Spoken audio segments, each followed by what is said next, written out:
Olá, estamos em mais um podcast aqui, Cátedra Social, na Unifunvic, a sua Universidade Vida Cristã.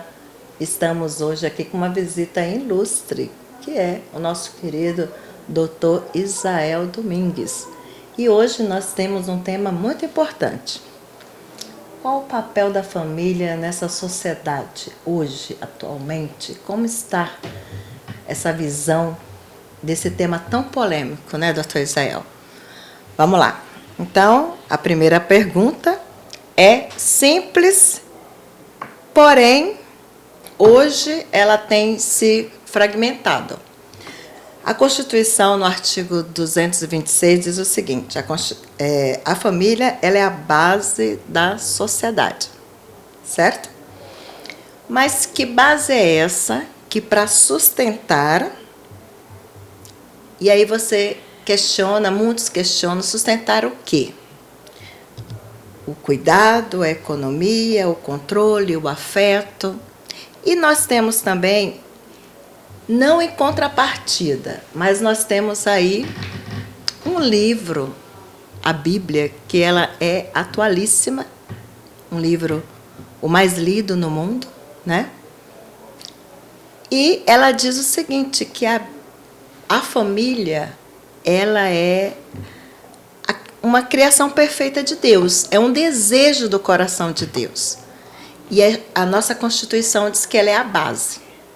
E aí, como é que o senhor vê essa questão dessa base, dessa estrutura, como está hoje essa estrutura dessa base? O que é a família para você? Bom, primeiramente obrigado, Simone, por estar podendo fazer parte desse podcast, né? Cátedra Social, né? E indo direto ao ponto, né, da sua pergunta, eu sempre achei, né, sempre tive com minha convicção de que o homem sozinho, em um espaço confinado, ele vai padecer sem deixar descendentes. E uma mulher sozinha, num espaço confinado, ela vai padecer sem deixar descendentes. Isso é uma questão que está pacificada. Então, como existe, os gêneros se completam, e isso foi criação de Deus, na crença cristã, que é a crença que eu professo, a ciência, ela, dia após dia, ela vem se comprovando, né, a veracidade da Bíblia, né? Então, hoje, a nova ciência, ela tenta reescrever uma história da ciência através do filosofar, né? E não através do ato da concepção da biologia celular, onde não é possível você criar um indivíduo do nada. Você precisa, no mínimo, né, de substâncias que compõem, né, um material genético para você poder criar algo. Ainda que você crie algo com um material genético, o material genético já é de origem biológica e divina. Então, por mais que você fale assim, eu vou pegar um fragmento de um pedaço de carne ou um tecido biológico vivo e as suas células autossômicas, não estou falando as células sexuais, estou falando de células autossômicas do corpo, qualquer uma que seja, e vamos colocar em uma situação hipotética para gerar um ser. Ainda que isso fosse possível, isso vem de material biológico. Agora, então a família, ela é o centro da sociedade que Deus criou, né? O modelo que Deus criou e que está posto até hoje e que, como você mesmo disse, existe uma tendência de se mostrar uma nova modalidade que biologicamente a gente desconhece.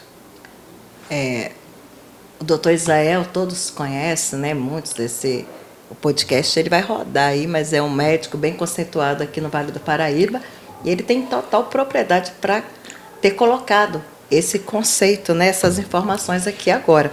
Mas, doutor, vamos lá. Eu peguei algumas perguntas de algumas pessoas. Pergunta isso para o doutor. Não é o fala doutor, não. Mas eu peguei algumas perguntas e tá aqui, olha. Se a família é tão importante, como o senhor acabou de falar aí, né? Por que o descaso em políticas públicas para amparar essas famílias? Aí eu falo de uma forma geral, né? O senhor também é um homem político, né?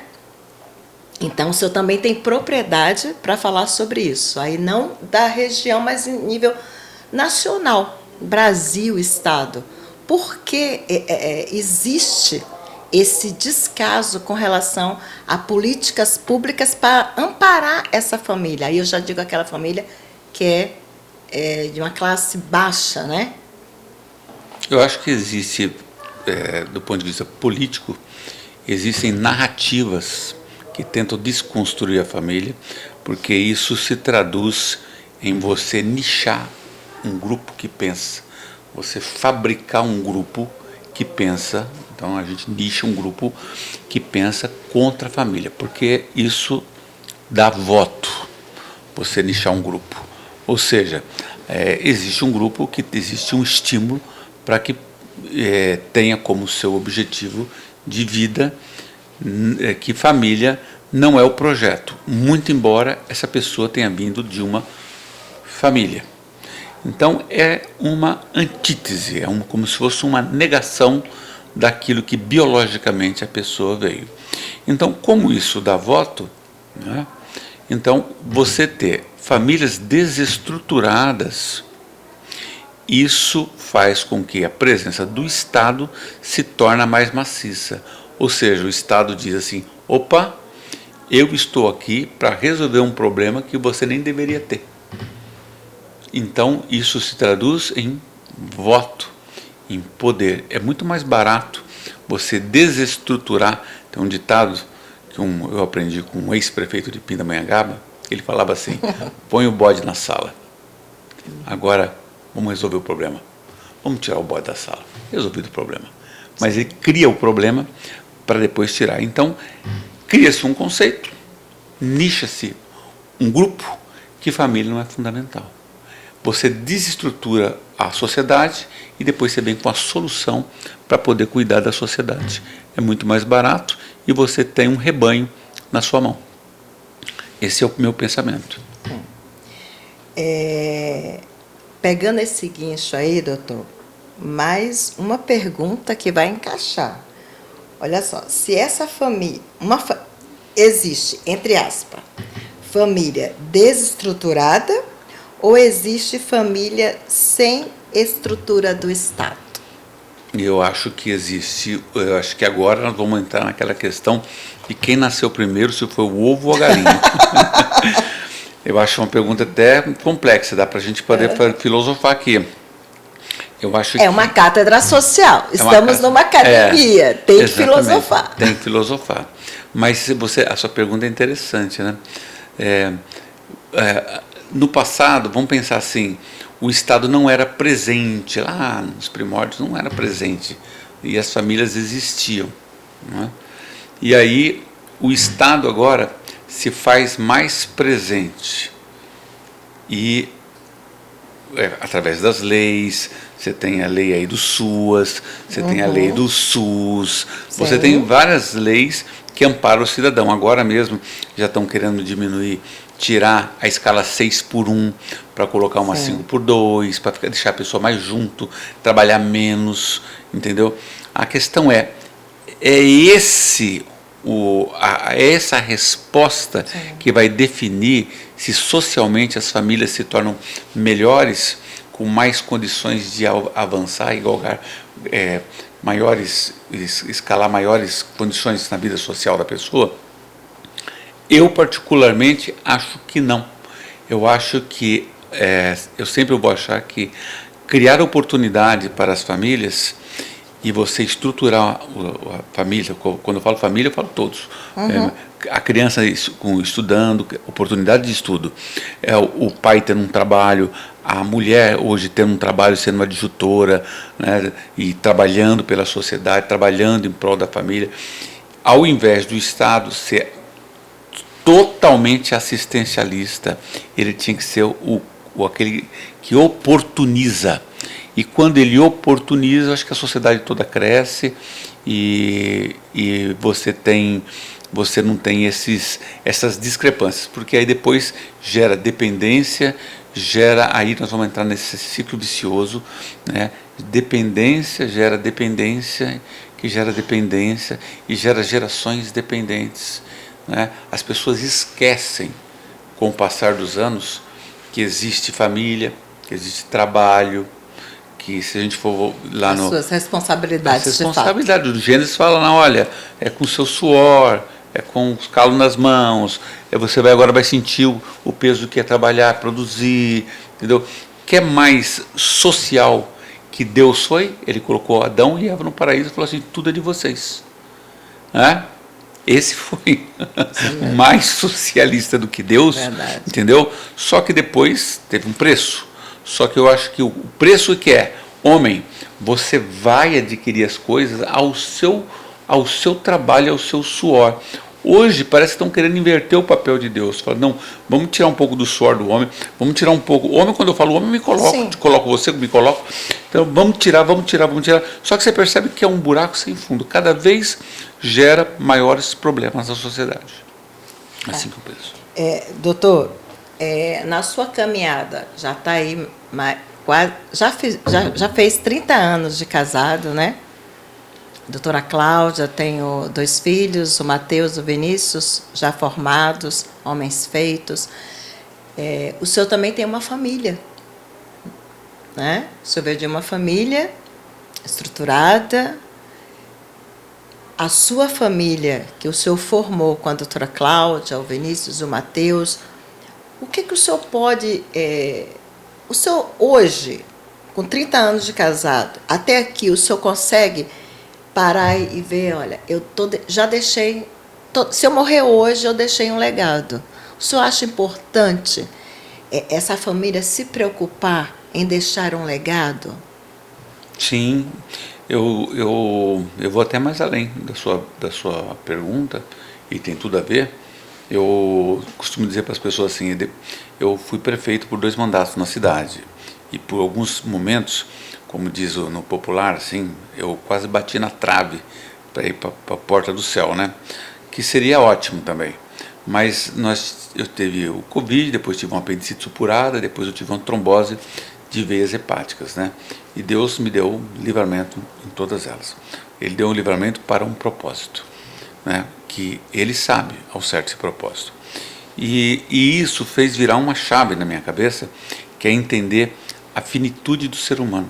Então, eu falo muito hoje nas minhas palestras, eu sempre vou citar e puxar o tema baseando na finitude, porque quando as pessoas entendem a finitude, isso é a coisa mais maravilhosa que existe.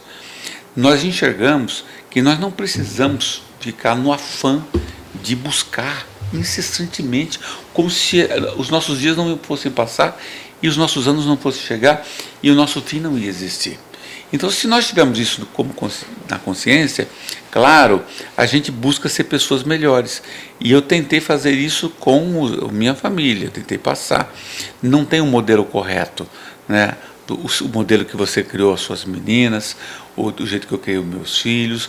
Existe um modelo convencional, que é a convenção sua com o seu marido, minha com a minha esposa, mas que quando a gente coloca assim junto, o comportamento social bate, não vai ter nenhuma discrepância, falar, nossa, que coisa horrorosa, essa pessoa, não dá para ter o convívio com essa pessoa, ela pensa totalmente diferente. Não, eles se normatizam, os convívios se normatizam com algumas nuances diferentes. Então, eu sempre passei para eles, filho, e aí tinha um professor que me falava isso, eu passo para eles, se você não sabe para que você veio, né, você nem devia ter vindo, mas ele fala diferente, ele fala assim, ó, se você não sabe porque você apareceu, você nem devia ter aparecido. Ou seja, nós temos que cumprir um projeto social, um projeto de vida, de construção relacional, deixar uma história, deixar um legado. Não é uma placa, não é isso. Porque eu costumo dizer assim, Simone, eu penso assim, né? A gente só morre de verdade quando a última pessoa que te lembra de você morre, né? Então lá, de repente, o seu netinho ainda lembra da vovó, tal, não sei o que lá, ele cresce, fica adulto, morre. O bisneto já não lembra mais e você simplesmente só está lá uma placa no túmulo. Então, mas a gente pode deixar um legado que perpassa a geração, falando assim, poxa vida, em determinado tempo teve uma professora aqui que tinha uma história bacana social, com voluntariado, um ex-prefeito que deixou uma história bacana, não uma placa, né? E isso eu tento passar para os meus filhos, eu acho que eu cumpri o papel. Mas como a gente é pai até morrer, eu sempre estou dando aqueles ajustinhos, sabe? Puxãozinho de orelha. Eu costumo dizer, lá em casa a gente diz que nós somos, a família ela vive numa eterna construção, né? Em obras. Tá. Então, cada dia é um Estamos cômodo em obra, que né? precisa de um ajuste. Então, a gente vive até o dia que a última porta se fechar e não tem jeito mais de abrir, que é o caixão, É o caixão. a gente vai estar em construção. Em construção. Um remendo, uma pintura aqui, um conserto aqui. Isso aí. Não existe família perfeita. Os ajustes, né? Tem São que os ser ajustes. Isso aí. E aí, diante de uma sociedade tão capitalista, diante de uma sociedade dessa geração Z, Y, Z, e aí vai, né? De uma geração de 1 minuto, né, que é uma comida feita instantânea. Vem uma outra pergunta aqui. O teletrabalho, o aplicativo de comida, escola integral, a sociedade atual terceirizando cada vez mais o papel da família ou só mudou a forma de cuidar? Eu acho que mudou a forma de cuidar, porque o mundo ele evoluiu, tem coisas que não conseguem voltar atrás. A sociedade ela cresceu, nós estamos aí beirando a 8 bilhões de pessoas, né, no mundo, então o mundo está muito carregado de pessoas, essa vantajosidade de número de pessoas, isso favorece o capitalismo, né, porque existe uma exploração sobre outrem, e o mundo está correndo com velocidade de informação, velocidade de explosão, velocidade de veículos, domínio, poderes. Então, esse é o mundo que nós vivemos, né? Um mundo totalmente caótico, né? A gente que mora numa cidade de interior, né, apesar de não ser tão interior, então a gente vê muita notícia, mas sofre muito menos daquelas pessoas que vivem nas grandes metrópoles. Mas a grande realidade é que é um caminho que parece não ter volta, não volta mais sem Uber, não volta mais sem WhatsApp, né? Se parar o WhatsApp por algumas horas, né, milhões de pessoas perdem informação, perdem contatos, perdem clientes, milhões de recursos são perdidos por falta de WhatsApp, simplesmente WhatsApp. Então, eu acho que isso não tem volta. O que as famílias têm que fazer é tentar se remodelar, colocando os limites dentro da tecnologia. Porque o pai e a mãe, o amor filial, que é de pais e filhos, esse tem que ser o número 1, insubstituível. Aí a gente vê alguns vídeos de internet, né, que o pai tira o iPhone de uma criança, o telefone de uma criança pequena de 2, 3 anos, né, a criança já pega, briga e se agarra, gruda, bate, chuta as coisas, quebra tudo. Então eu acho que esses limites da sociedade, e nós estamos falando de limites sociais para poder dar emprego, para poder dar oportunidade, para mostrar que o trabalho é o melhor caminho, para mostrar que conseguir com dignidade seu recurso, seu dinheiro, isso é legal. Esses limites que não pode faltar, e eu acho que também com a evolução moderna não pode faltar. Não, e a IA, você não tem como competir né? Não. As famílias não têm como. Eu presenciei na minha família uma criança de 6 anos. E essa criança chegou para a avó falou uma palavra para ela, aí ela chegou, vou perguntar aqui, o que é essa palavra? Tipo, entendeu? O que é a palavra nojento? O que é a palavra que a avó tinha colocado para ela? E o Iá respondeu, uma criança de 6 anos foi perguntar. Então, o que você falou e o que os educadores falam, que você não tem como deixar de que esses mecanismos cheguem até a criança, nessa tecnologia, mas você tem que estar por perto para instruir como usar. E aí venho uma outra pergunta aqui, que diz o seguinte, uma outra reflexão também, né? Diante dessa vida, desse caos todo que nós estamos vivendo, e não tem como você não falar sobre a questão da violência dentro da família, a violência doméstica, o número absurdo, cada vez mais crescente, infelizmente, com a questão do feminicídio, né? Você vê a questão do suicídio cada vez mais dentro dos lares, né? De filhos, de jovens, de crianças, adolescentes, sendo vítima dessa agressividade total, desse suicídio, né? Da depressão. Né? E os pais,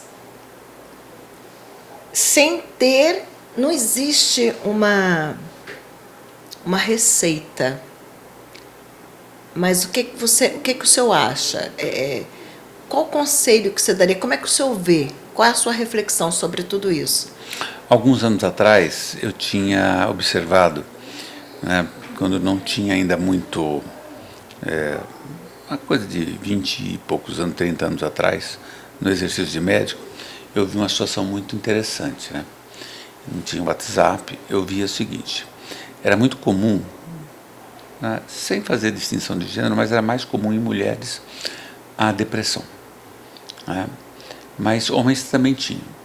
E a mulher tinha mais depressão naquela época porque ela vivia numa vida um pouco mais de clausura, não tinha vida social, o trabalho dela não era valorizado, ele não rendia, né, vamos falar assim, porque o serviço dela era um serviço doméstico, a casa sempre estava suja, a casa sempre estava bagunçada, porque ela arruma, desarruma, né, e ela não tinha esse convívio social e não tinha convívio social com outras pessoas, então ela vivia numa poluição, né, era tóxico aquele lugar, e as mulheres, muitas delas entravam em parafuso e chegavam tristes, deprimidas, né?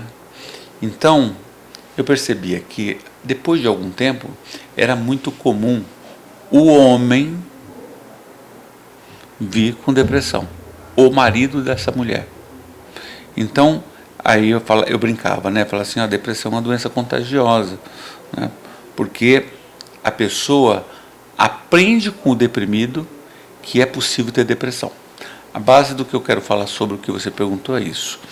Nós somos o tempo todo bombardeados na internet com coisas ou muito ruim que vende, ou então com o sucesso de pessoas que a gente não sabe quais são as formas que conseguiram, né? Recentemente aí uma pessoa desse meio, uma apresentadora, Deolane, foi presa e ela vive uma vida de luxo, esbanjando luxo.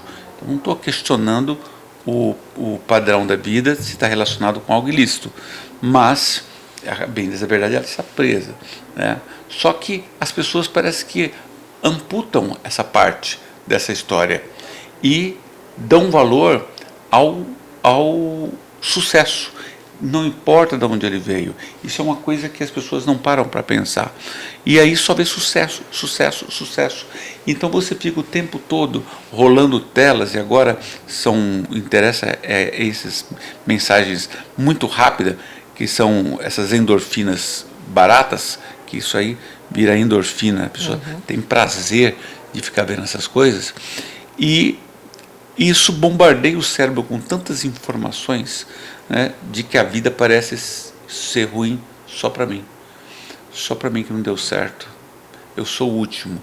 E a gente percebe que a taxa de homicídio, de suicídio tem aumentado, a violência tem aumentado e parece que tem um estímulo também, né, a violência contra o mais frágil, né? No caso, o corpo da mulher geralmente é mais frágil do que a musculatura do homem, geralmente, nem sempre. Mas o que acontece é que eu vejo a evolução tecnológica como algo positivo, mas também enxergo que esse bombardeio de informações, isso está fazendo com que as pessoas, elas não têm, tem pessoas que não têm prazer, por exemplo, de ficar num ambiente sozinho, de repouso, num lugar que não tenha celular. Foi legal ter falado isso aí, porque um grupo de amigos me convidava para ir para o Mato Grosso, ficar numa embarcação, e eles falaram assim, a gente pega a embarcação e fica 400 quilômetros do ponto de celular, não tem ponto de celular. Aí depois eles falaram assim, a gente fica uma semana, zero celular. Nem adianta pegar. Ele fala assim, no primeiro dia, parece todo mundo parece siri na lata, né, tentando achar um pontinho que pegasse. No segundo dia, você já fica um pouco mais conformado, no terceiro dia, você põe o celular dentro da mochila, todos esquecem do celular. E depois, quando volta, tem um fato marcante que ele falou, que quando volta, você está tão calmo, tão mais tranquilo, e a sua vida começa a ir para o lixo novamente, porque o celular começa tudo atrasado, de uma semana, 10 dias para trás, tudo cair de uma vez só, e o mundo despenca sobre sua cabeça. Então, nós estamos vivendo muita velocidade, né? E essa velocidade, Deus separou 8 horas para descanso, 8 horas para trabalho e 8 horas para diversão. Então nós temos 16 horas que é para descanso, diversão e para o sono. Então, eu tinha mais umas 3 perguntas aqui, mas o tempo realmente agora já ultrapassou quase, né? Mas daqui uns 10 anos, 20 anos, então tudo isso que você falou aí vai expandir ou vai explodir? Sem resposta, deixa para o pessoal pensar. Eu acho que vai explodir. Desse jeito é possível explodir. Agora, uma última pergunta para fechar. Se você fosse ministro por um dia e tivesse o recurso aí ilimitado para investir na família geral, em todos os aspectos, e também deixar para a gente aí, não uma lição de casa, como a gente acabou de falar, não existe, né? Uma receita para uma família padrão, mas deixa uma mensagem para as famílias. 2 coisas é que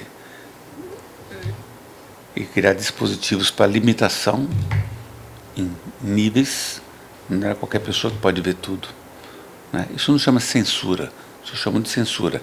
É que tem níveis que as pessoas não estão preparadas para ouvir conforme a faixa etária, respeitar isso. Hoje não, qualquer criança abre o que quiser, né? E uma das coisas que eu estimularia é fazer escola de família. Tem muitos pais que não sabem ser pais. Então, estimular a escola de família. O que é escola de família? É onde você dá suporte psicológico, assistencial,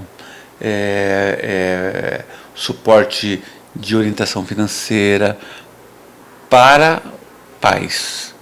Porque, infelizmente, degradou tanto, né? E eu acho que seria um grande investimento teológico. Imagina você ampliar isso para que as pessoas tenham um ponto de apoio para poder entender, porque ou é pai pequeno, novo, ou é pai muito velho, ou é pai já que vem de uma era digital que não sabe o que é ser pai. Então, eu faria isso. Se eu fosse ministro, eu faria esses 2 pontos. Limites, zonas de limites e escola de família. Isso aí. Participação super fundamental, e foi toda a colocação do Dr. Israel aqui para a gente, como exemplo de homem público, né? O Dr. Israel foi nosso aqui de Pindamonhangaba, por 2 gestões prefeita, foi vereador, e hoje o Dr. Israel está aí com a gente como um doutor, que é a sua formação, né? a sua família, uma família conhecida na nossa cidade. Eu agradeço aí a participação, a voluntariedade também do senhor estar aqui, a disponibilidade de estar aqui atendendo o nosso convite. O Cátedra Social, ele traz esse cunho do voluntariado, né? E principalmente do tempo, de estar disponibilizando aí na sua agenda, que é tão difícil estar em Brasília, estar em Pinda, estar em São Paulo, não sei aonde, rodando esse vale aí. E o senhor reservou aqui meia hora para estar com a gente aqui. E olha aí, ó, curso de medicina, um excelente médico, hein? Podemos investir aqui nesse camarada. Olha em mim que você passa de ano. É isso aí, então um abraço aí para a família, para a doutora Cláudia, Obrigado. para o Matheus, o Vinícius, para a sua mamãe, que a gente sempre vê o carinho aí que o senhor tem pela sua família. Deus abençoe. Espero que trazê-lo de novo aqui no nosso Cátedra Social. Obrigado, Deus abençoe. Unifunvic, TV RVC Canal 8 da NET. Voltamos para um próximo podcast. E convido a você a estar ligado aí e se inscrever aí no canal do YouTube.